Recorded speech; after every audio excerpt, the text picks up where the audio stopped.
So far, things are going more or less as expected. We're still going through the learning curve of figuring out exactly what works best and how long it's going to take. We successfully completed our first sampling line, and we are heading to go and run hide from impending weather for a couple of days while storm blows through, and going to be getting some of our work done inside of Prince William Sound, where it's a little bit more sheltered. At this point, it's simply a rearrangement of the schedule that we had planned.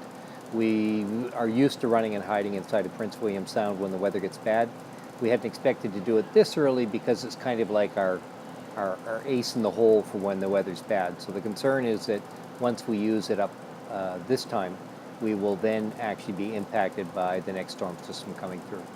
So this is a greatly expanded sampling program compared to what we've done in past years. We've now completed one of the 3 new lines.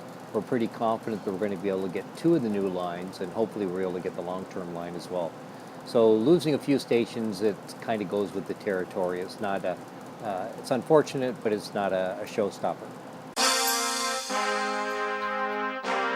So we are in the middle of the science lab, and we're going to be showing you the environment that we're working on board of this university research vessel. So this is the main lab, and we can pan around it, and it is set up with the workstations for the different teams. You're looking at all the microscopes right now being used for the zooplankton team. This is where we do the sorting and the work with the live zooplankton during the cruise, both the big zooplankton and the phytoplankton that Suzanne is working on.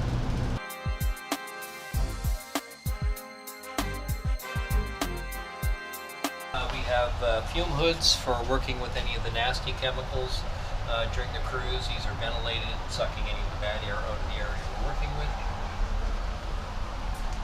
This is the underway seawater system here against the wall. This is measuring all the physical properties of the water as we cruise: temperature, salinity, oxygen, nutrients in the water, and logging this all to the computers and referencing it to the ship's position.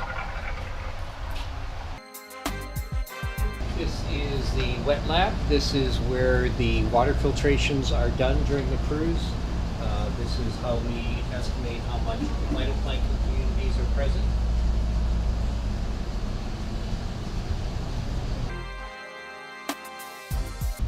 This is referred to as the Baltic room. This is where the CTD, the instrument package that measures the physics of the ocean, is stored.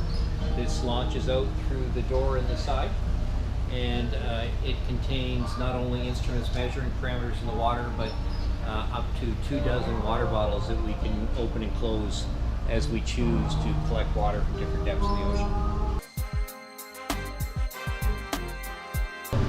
Okay, this is the outside. This is a bright, sunny day. We actually get them at sea. This is where the real sampling activity happens. The activities are happening over all around the outside of the boat, and different things are staged onto the deck for different operations. This is a very large work area. It's about half the size of this deck on the ship. So there's lots of room for all the different operations that are going on.